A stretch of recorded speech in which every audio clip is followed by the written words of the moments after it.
Autoline Daily is brought to you by Bosch. The number of clean diesel models in North America will double by 2014. Bosch Clean Diesel. Good, clean, fun. Bridgestone. Your journey, our passion. And by Dow Automotive Systems. Improving durability and increasing design flexibility with Betamate structural adhesives at dowbetamate.com. This is Autoline Daily for January 20th as we wrap up a week's worth of reports of what's going on in the global automotive industry. Yesterday, General Motors announced that it sold just over 9 million vehicles globally last year, and that sparked off a flurry of news reports over who's the #1 automaker in the world. Of course, it all has to do with how you count the sales. Many analysts do not count GM sales with SAIC or Wuling in China, since GM is a minority partner in those joint ventures. In fact, Volkswagen says if it counted sales the way GM does, it would be #1. But I don't know why VW is worried. As we pointed out last year, when it comes to revenue and profits, Volkswagen is far and away the biggest automaker in the world. In fact, in the first half of last year alone, VW's revenue was $37 billion higher than GM's. Maybe Saab is Swedish for cat because the company seems to have 9 lives. Believe it or not, there's still interest in the company. Chinese automaker Youngman Lotus will renew its efforts to acquire Saab, but it looks like Youngman has got some competition. Bloomberg reports that Turkish private equity firm Brightwell Holdings intends to place a bid for Saab. It would keep production in Sweden, but it also needs approval from General Motors and the Swedish government, so don't hold your breath. German automakers could be penalized for not meeting fuel economy standards in the U.S. Car makers had to achieve a fleet average of 27.5 miles per gallon in 2011 and achieve CO2 emission limits. Daimler, Porsche, and BMW were the farthest from meeting the standards, according to initial estimates. Daimler had the lowest average at only 25.2 miles per gallon. The government will not finalize its results until later in the year. The giant German supplier Continental is forming a joint venture with South Korean battery producer SK Innovation. SKI will focus on lithium-ion cells, while Conti puts its energy into the electronics and battery pack of the equation. SKI will also build a brand new plant in Korea that's capable of producing between 25,000 and 40,000 batteries a year.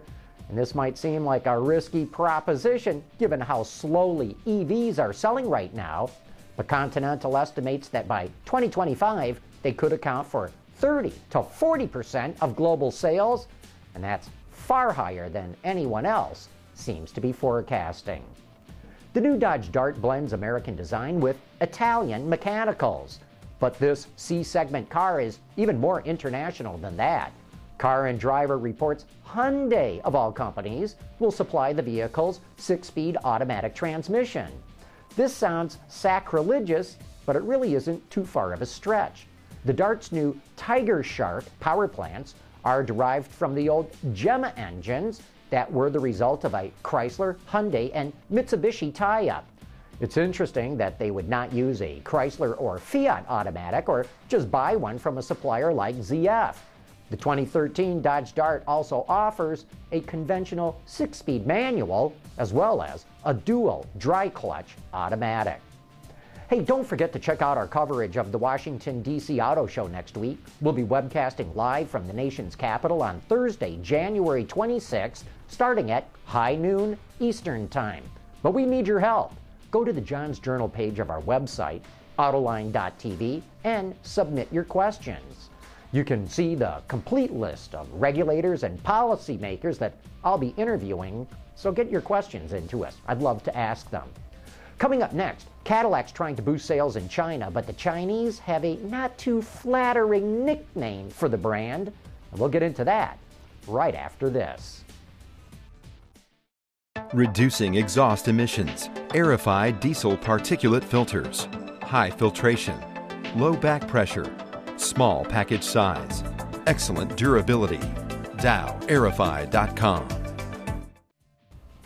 On Autoline this week, my guest is Michael Dunn, author of the book American Wheels, Chinese Roads, which is all about the Chinese auto industry. Also joining me for this show are Sharon Turlip from the Wall Street Journal and David Welch from Bloomberg. In the following clip, Michael Dunn points out some of the pitfalls and benefits that are facing automakers in China. 2012 will be a crucial year. We'll see a separation between the stronger brands and the weaker brands. There will be too much capacity, and those that don't have the firepower when it comes to brands, and brands are hugely important to Chinese consumers, they'll start to fade. Look for that to happen as soon as 6 months from now. Haven't we already seen some incentive battles over there? GM had some incentives, I think, for Wuling and or Baojun, one or the other. That's right. GM has incentives. Even the Japanese, who everywhere in the world shy away from incentives, are putting incentives on their cars in China to move them. So it's already starting, sort of price war. So where's the end game?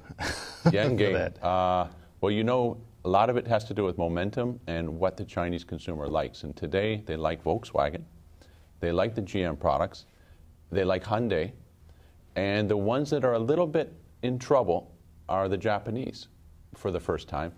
And the other group is the Chinese themselves. The Chinese independent brands aren't that strong. This is different in China from Japan or Korea. Chinese people don't feel that strong nationalism to say, I want to buy a Geely because I love my country. They'll say, I've earned my money, I'll buy the best brand out there. And for the first time, we're seeing Chinese brands under real pressure. You know, you talked about the luxury brands, and the Chinese tend to prefer the German luxury brands over there. But at the same time, we have GM, and they have big hopes for Cadillac becoming a big-time Chinese brand. I mean, how realistic is it, do you think, for GM to really get into that market? You know, Cadillac should be a big winner in China. Chinese people admire America. They admire the power that America projects, and Cadillac would be the ideal car for them to drive around. It's just that the sharp lines on the Cadillac and the smaller than expected length of the Cadillacs today put off Chinese consumers. They even have a term for it. They call Cadillacs benzhong, which translates as dumb and heavy. Now, this is not a good moniker to have in China. Wow. And Cadillac has its work cut out to it to say, no, we're not.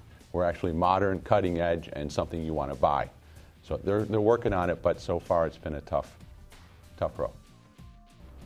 You can see that entire show on our website, Autoline.tv, right now. And that wraps up today's show, except that there's another game of heroic savings and epic failures on tap on Roundabout tonight. Here's Craig Cole with all the details. If I'm sitting in front of a wall of flames, that can only mean one thing. Roundabout will be playing another thrilling game of Dungeons and Dealers. This time our gladiators are designer and author Jason White, as well as Josh Lewis from rawautos.com. Tune in for that, plus all the weird, cool, and funny car news of the past week. Everything starts at 6:30 p.m. Eastern Time at where else? Autoline.tv. And that'll wrap up this week's episodes of Autoline Daily. Thank you for watching. John McElroy will be back here again on Monday.